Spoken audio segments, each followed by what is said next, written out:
Hace apenas unos minutos, según reportes de última hora, el nombre de Moisés Sandoval ha quedado vinculado a un veredicto que, de acuerdo con medios y documentos consultados, sella una etapa crucial en un proceso judicial seguido con atención por el público. La sentencia ha sido pronunciada en una sala donde cada gesto, cada palabra y cada silencio parecían pesar el doble. Pero, como ocurre en los casos que concentran miradas, el momento del fallo no es un punto final aislado. Es, en realidad, la culminación de una historia compleja que va mucho más allá de los titulares. Y para comprender por qué hoy la justicia ha hablado con firmeza, primero debemos retroceder y reconstruir, paso a paso, el camino que nos trajo hasta aquí.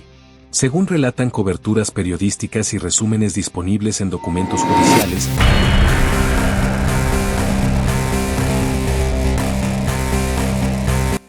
un caso que nos recuerda que la fama puede ser un regalo, pero también una carga. Que incluso las leyendas pueden caer, y que el poder sin límites siempre encuentra su punto de quiebre. Si te gustó este documental, dale like al video, porque tu apoyo nos ayuda a seguir creando más contenido como este. Suscríbete al canal para no perderte los próximos casos que marcan la historia de la música, la justicia y el poder.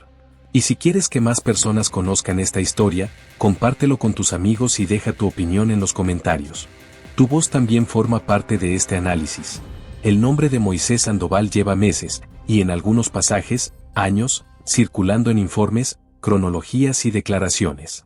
La noticia de su condena no surge de la nada, es el resultado de audiencias, evidencias presentadas, alegatos extensos y, sobre todo, de una línea temporal que comenzó con un incidente concreto y que después se expandió en investigaciones, análisis periciales y procedimientos legales que requieren método, prudencia y paciencia. A partir de este momento, te invito a acompañarnos en un recorrido narrativo que, sin juicios anticipados ni lenguaje sensacionalista, ensamblará los elementos clave que, según las fuentes consultadas, explican lo que ocurrió, cómo se investigó, de qué manera se juzgó y por qué hoy se conoce una sentencia. Imagina la escena de esta mañana, o de esta tarde, según el uso horario donde nos escuches. Puertas de tribunal, cámaras al exterior, comunicados escuetos, y familiares y personas cercanas aguardando. Dentro, un ambiente solemne. De acuerdo con lo reportado por medios presentes, la expectación era total. Se sabía que el tribunal tenía previsto pronunciar el veredicto y, acto seguido, formalizar la sentencia. Pero, como suele suceder en procesos de alto interés, la certeza sobre la hora exacta y el desarrollo interno de la audiencia estaba rodeada de discreción institucional. Lo que sí se anticipaba era el impacto. Cualquiera fuese el desenlace, marcaría un hito legal y social en el relato público alrededor del caso Sandoval. Antes de conocer la sentencia, y este es el elemento clave de este primer bloque, debemos entender cómo se llega a un momento así. Un proceso judicial serio, según el marco legal descrito en guías públicas y manuales de procedimiento, es una cadena de eslabones: el hecho investigado, la recopilación de indicios, las entrevistas, los análisis técnicos, las medidas cautelares, la acusación formal, la audiencia preliminar, la presentación de pruebas, el contrainterrogatorio, los alegatos finales y, finalmente, el veredicto y la sentencia. En cada eslabón hay estándares de prueba, derechos de defensa, protocolos y tiempos que deben cumplirse para garantizar que la decisión final esté sustentada en la evidencia y no en percepciones o presiones externas. ¿Cómo alguien termina frente a la justicia en un escenario así? Esa es la pregunta que resuena con fuerza en la opinión pública, y es una pregunta legítima. De acuerdo con fuentes abiertas, el itinerario que ubica a Moisés Sandoval en el foco de este caso combina elementos biográficos, contextuales y, por supuesto, los hechos que la Fiscalía y la Defensa han discutido ampliamente. En próximas secciones entraremos a detalle, pero por ahora basta con adelantar un hilo conductor. Hubo un incidente principal que, según reportes, encendió la primera alarma. A partir de allí, los sucesos se encadenaron en una cronología que incluye momentos de tensión, declaraciones que abrieron nuevas líneas de investigación y piezas documentales que los equipos legales analizaron con lupa. Si este caso ha capturado la atención, no es solo por el nombre propio que lleva, que, según varios analistas consultados por medios, suma peso mediático, sino por la forma en que se desarrolló el proceso, con audiencias públicas, resoluciones que pueden consultarse y, en muchos tramos, con cobertura constante de prensa. Dicho esto, la prudencia es crucial. No toda información que circula en redes sociales proviene de fuentes oficiales. Por eso, a lo largo de esta narración, Haremos referencia a según reportes y de acuerdo con documentos judiciales para distinguir los datos comprobables de lo que podría ser rumor o interpretación. El objetivo es ofrecerte un panorama fiel, sin caer en especulaciones ni en afirmaciones categóricas que no estén respaldadas. En este punto, conviene subrayar la diferencia entre veredicto y sentencia, porque muchos oyentes lo preguntan. El veredicto es la decisión sobre responsabilidad o no, según el sistema aplicable, es decir, si el tribunal considera acreditados los hechos imputados conforme al estándar legal. La sentencia, por su parte, es la resolución que fija las consecuencias legales derivadas del veredicto, penas, medidas, requisitos y plazos. Ambos momentos suelen estar próximos, pero no son lo mismo, y entender esta distinción ayuda a interpretar por qué un caso no termina en el instante en que se lee el veredicto. A menudo, lo que viene después, apelaciones, recursos, revisiones, forma parte de la dinámica judicial ordinaria y está contemplado por la ley. Volvamos a la escena de hoy. Según medios que han seguido el proceso, cuando el tribunal comenzó a leer, hubo una atención absoluta a cada término técnico. El lenguaje jurídico tiene su propia precisión, en ocasiones, la forma en que se formula una frase indica el alcance de una decisión.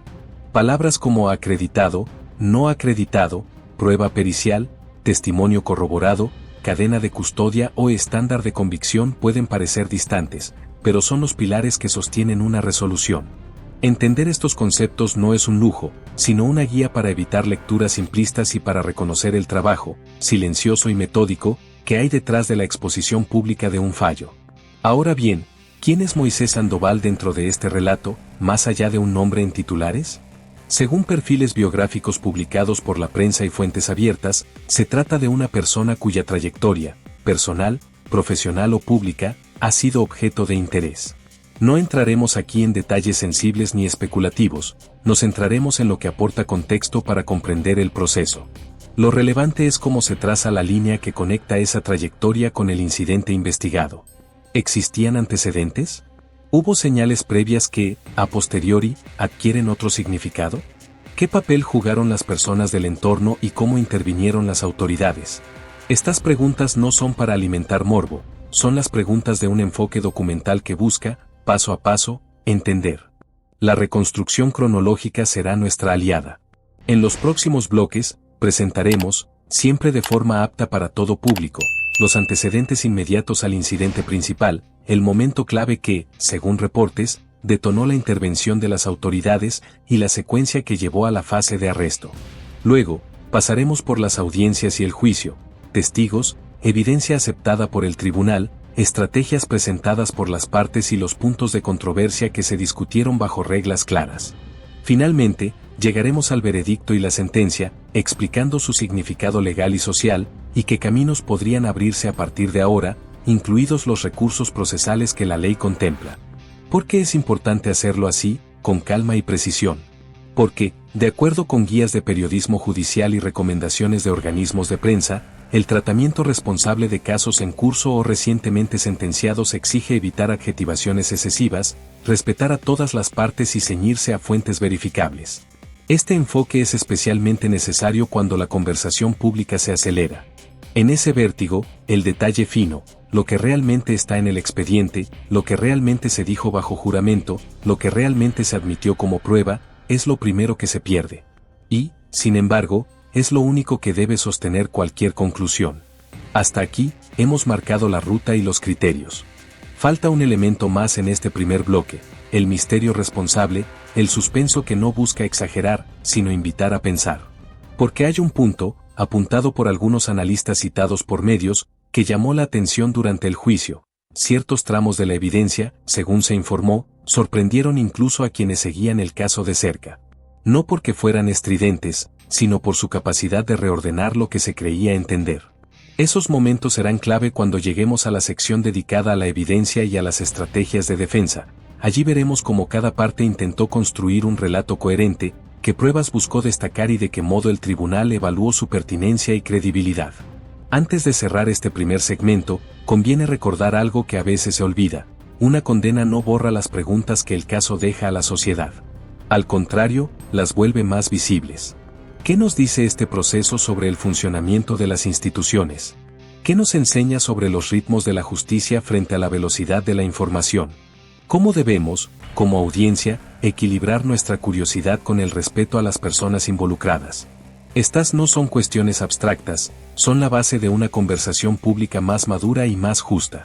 En el próximo bloque, abordaremos el contexto, quién es Moisés Sandoval en términos biográficos verificables, cómo se fue construyendo su reputación pública, qué aspectos de su vida personal aparecen en reportes como relevantes para entender la conexión con el incidente, y qué preguntas razonables emergen cuando observamos la línea de tiempo desde sus primeros momentos.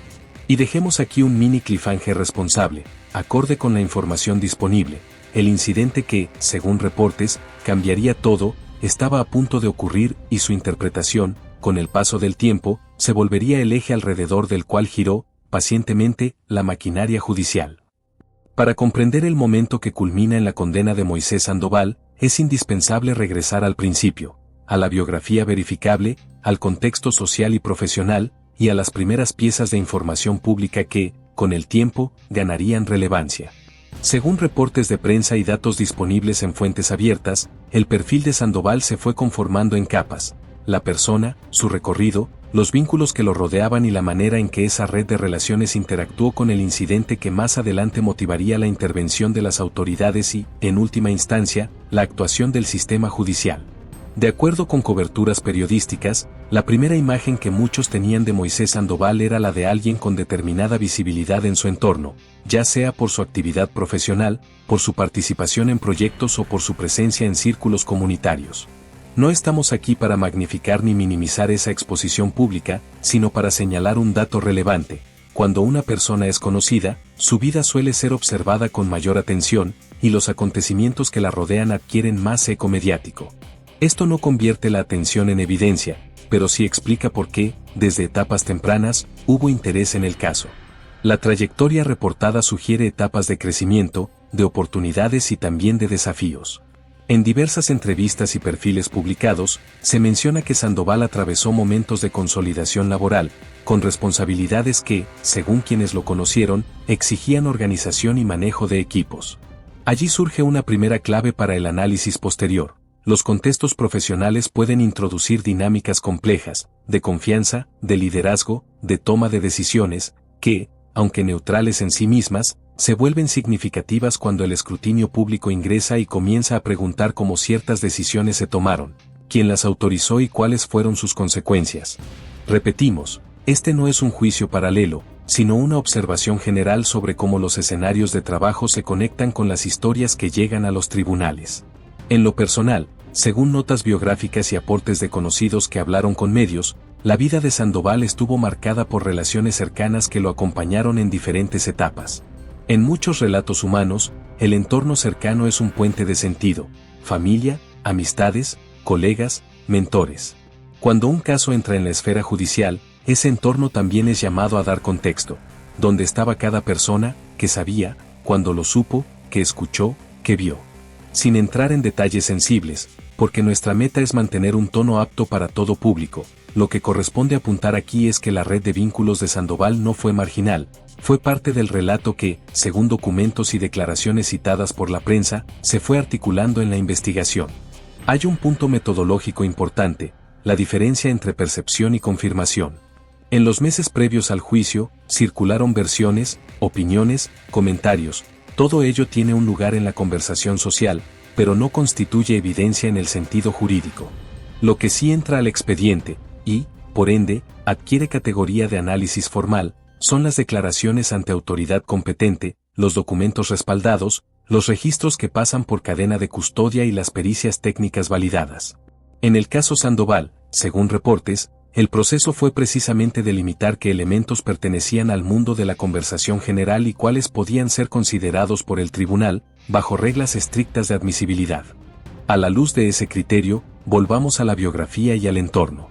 Con frecuencia, los analistas judiciales recomiendan no perder de vista el contexto temporal, cuando se conocieron ciertos datos, qué estaba ocurriendo en ese momento en el ámbito profesional y personal, y de qué manera eso pudo influir en la percepción posterior de los hechos. Según coberturas cronológicas publicadas por medios, hay un periodo previo al incidente central donde se registran movimientos, un caso que nos recuerda que la fama puede ser un regalo, pero también una carga. Que incluso las leyendas pueden caer, y que el poder sin límites siempre encuentra su punto de quiebre. Si te gustó este documental, dale like al video, porque tu apoyo nos ayuda a seguir creando más contenido como este. Suscríbete al canal para no perderte los próximos casos que marcan la historia de la música, la justicia y el poder. Y si quieres que más personas conozcan esta historia, compártelo con tus amigos y deja tu opinión en los comentarios. Tu voz también forma parte de este análisis. Decisiones, encuentros y comunicaciones que, una vez investigados, adquirirían importancia para delimitar responsabilidades. No porque el pasado determine el presente sin más, sino porque ayuda a responder preguntas clave. ¿Existían tensiones previas? ¿Se observaron cambios de conducta? ¿Hubo señales que, en su momento, no parecieron relevantes, pero que luego cobraron otro sentido? Algunos reportes señalan que Sandoval mantenía una rutina relativamente estable, con actividades regulares y compromisos agendados. Este tipo de datos suele ser útil para reconstruir líneas de tiempo, mapas de ubicaciones, franjas horarias, reuniones.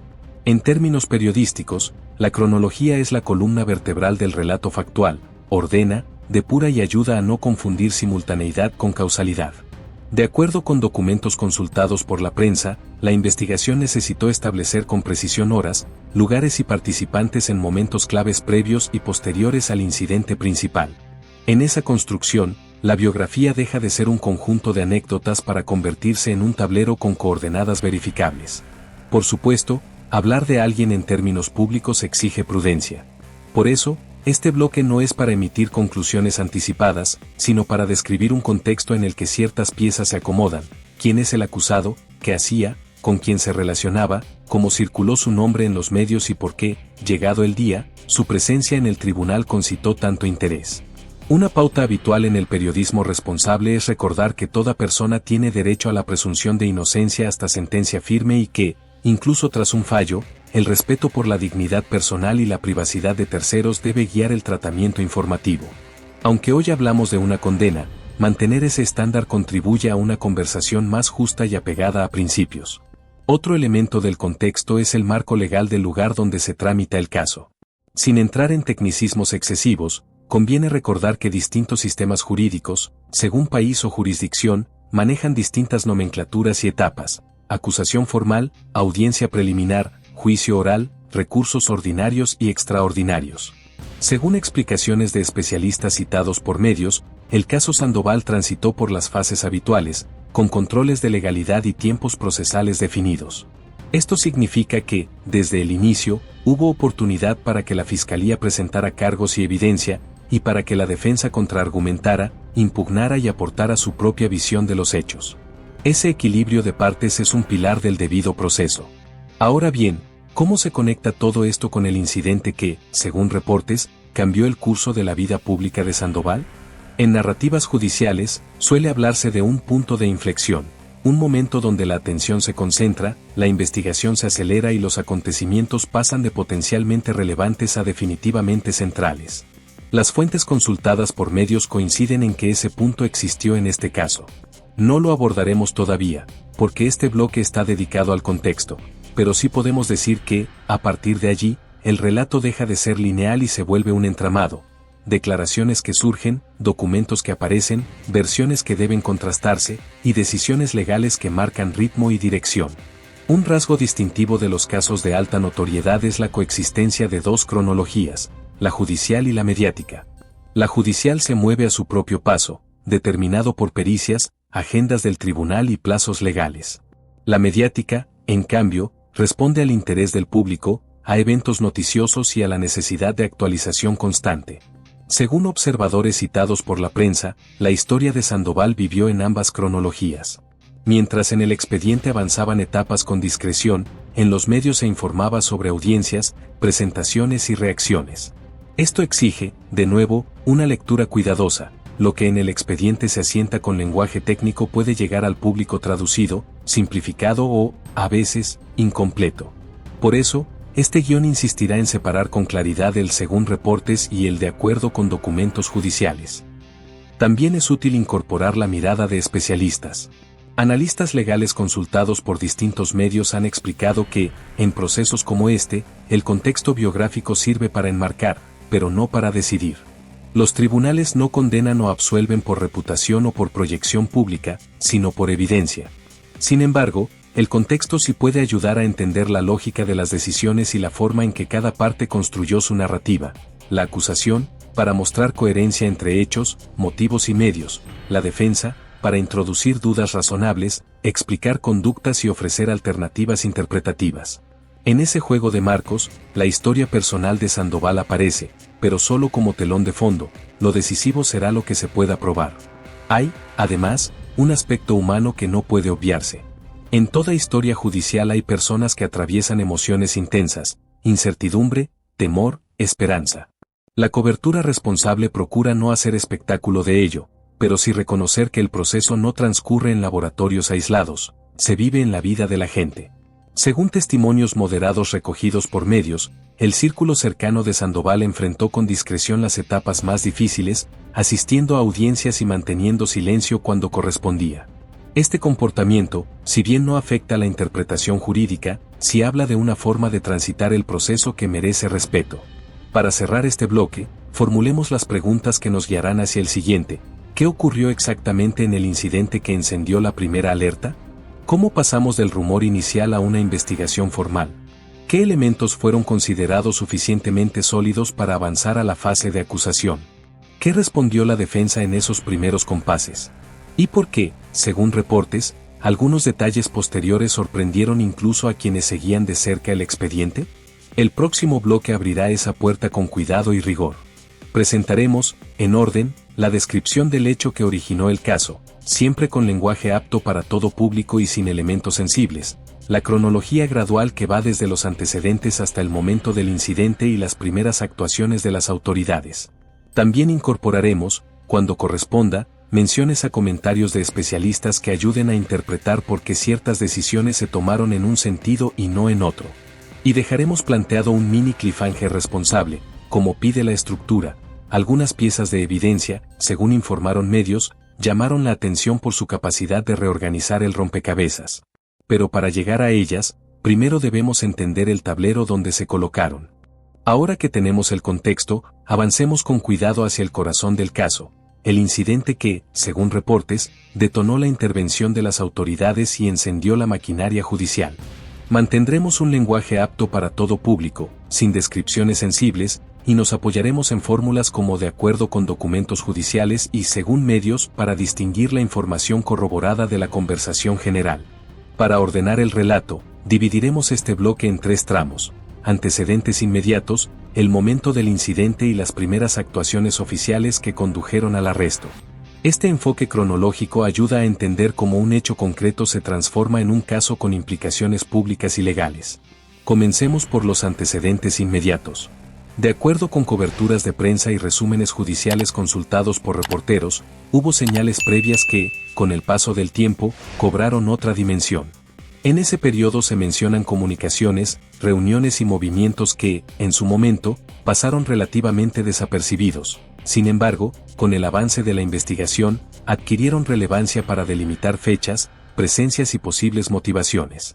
Importa subrayar que la sola existencia de antecedentes no prueba por sí misma una responsabilidad. Lo que hace es trazar un mapa temporal que permite a las autoridades verificar consistencias o inconsistencias entre lo dicho y lo ocurrido. Dentro de ese mapa, según reportes, hay días que destacan por la concentración de eventos, llamadas que se verifican, encuentros que se intentan ubicar con precisión, y mensajes cuyo contenido, siempre filtrado por reglas de admisibilidad, puede contribuir a la reconstrucción de la secuencia.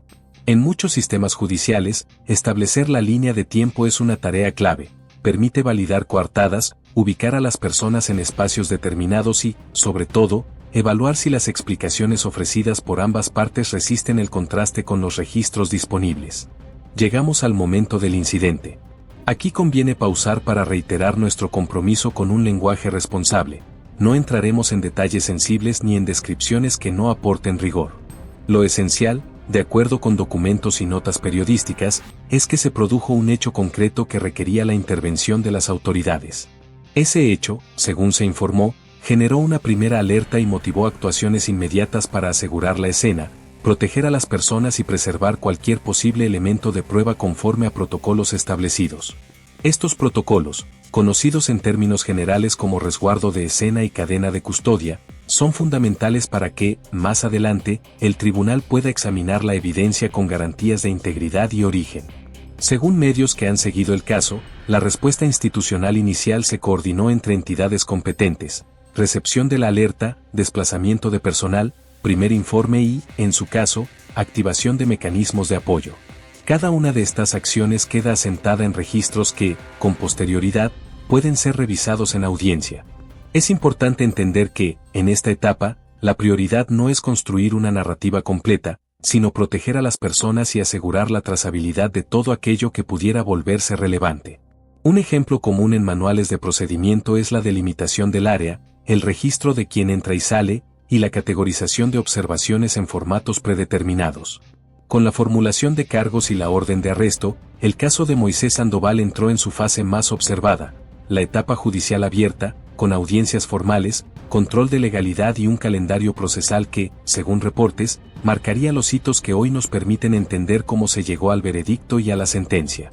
Mantendremos un lenguaje apto para todo público, evitando descripciones sensibles y ciñéndonos a fórmulas de rigor como según medios, de acuerdo con documentos judiciales y autoridades indicaron. Comencemos por el momento del arresto. Según coberturas periodísticas, la detención se produjo bajo parámetros legales, notificación de la orden, identificación de la persona y traslado a disposición de autoridad competente. En esta fase, el estándar exige el respeto a derechos básicos, conocer los cargos, acceso a defensa y trato acorde a la normativa. De acuerdo con documentos revisados por la prensa, se registró el ingreso, se practicaron las diligencias de rutina y se fijó la primera audiencia. Aquí conviene recordar que, si bien el arresto crea un fuerte impacto público, no equivale a una condena, es una medida que habilita la discusión formal de la acusación. Las reacciones no tardaron. Medios reportaron posicionamientos de parte de la Fiscalía, que subrayó la suficiencia inicial de la evidencia para sostener los cargos, y de la defensa, que remarcó la presunción de inocencia y anticipó su intención de controvertir tanto la admisibilidad de ciertas piezas como las conclusiones que de ellas pretendía extraerse. Este equilibrio de posturas es un sello de la fase judicial. El Estado argumenta porque cree que la evidencia supera determinados umbrales, la defensa señala fisuras, propone interpretaciones alternativas y, cuando corresponde, solicita exclusiones o nulidades y ve vulneraciones de forma o fondo. Llegamos a la audiencia preliminar. Según reportes, en esta instancia el tribunal revisó tres cuestiones centrales: la admisibilidad de la acusación, la pertinencia de las pruebas propuestas para juicio y el régimen de medidas cautelares mientras el proceso avanzaba. La admisibilidad no juzga aún el fondo, evalúa si la acusación está formalmente bien construida y si hay sustento suficiente para ir a juicio. En cuanto a las pruebas, se discute qué ingresa, bajo qué condiciones y con qué limitaciones, protegiendo derechos y evitando contaminación del expediente con elementos que no cumplen estándares. Sobre las medidas cautelares, se vuelve a analizar el balance entre asegurar el proceso y no imponer restricciones desproporcionadas. Entramos en el núcleo técnico del caso, la evidencia y las estrategias de defensa. Aquí es donde la narrativa se vuelve estrictamente procesal y donde cada pieza presentada ante el tribunal debe sostenerse por su origen, su integridad y su pertinencia. Mantendremos lenguaje apto para todo público, sin detalles sensibles, y usaremos expresiones como según reportes, de acuerdo con documentos judiciales y medios informaron para subrayar el carácter verificable de la información. Comencemos por un principio clave: la evidencia no es solo lo que se muestra, es también cómo se obtuvo, cómo se preservó y cómo se explica técnicamente en audiencia. Por eso, este bloque tocará tres capas esenciales: la admisibilidad, la cadena de custodia y la corroboración. La admisibilidad responde a la pregunta: ¿puede el tribunal considerar esto? La cadena de custodia responde a: ¿llegó intacto desde su origen hasta la sala? Y la corroboración aborda: ¿está este elemento respaldado por otros independientes? De acuerdo con documentos judiciales revisados por la prensa, el caso incorporó distintos tipos de evidencia aptos para todo público: registros administrativos, documentos con sellos de tiempo, comunicaciones formales y reportes técnicos elaborados por peritos. Estos últimos desempeñaron un papel relevante. Un perito no solo introduce un resultado, también expone el procedimiento seguido, las herramientas usadas y los criterios de validación, de modo que la parte contraria pueda cuestionar, y el tribunal, evaluar. Los analistas consultados por medios suelen insistir en que un peritaje sólido no se mide solo por su conclusión, sino por su replicabilidad y por la claridad con que explica sus limitaciones. Llegamos al punto que, según reportes de última hora, marcó el antes y después en el caso, el veredicto, seguido por la sentencia. Y así concluye esta historia que ha mantenido al mundo entero en vilo. Un caso que nos recuerda que la fama puede ser un regalo, pero también una carga. Que incluso las leyendas pueden caer, y que el poder sin límites siempre encuentra su punto de quiebre. Si te gustó este documental, dale like al video, porque tu apoyo nos ayuda a seguir creando más contenido como este. Suscríbete al canal para no perderte los próximos casos que marcan la historia de la música, la justicia y el poder. Y si quieres que más personas conozcan esta historia, compártelo con tus amigos y deja tu opinión en los comentarios. Tu voz también forma parte de este análisis.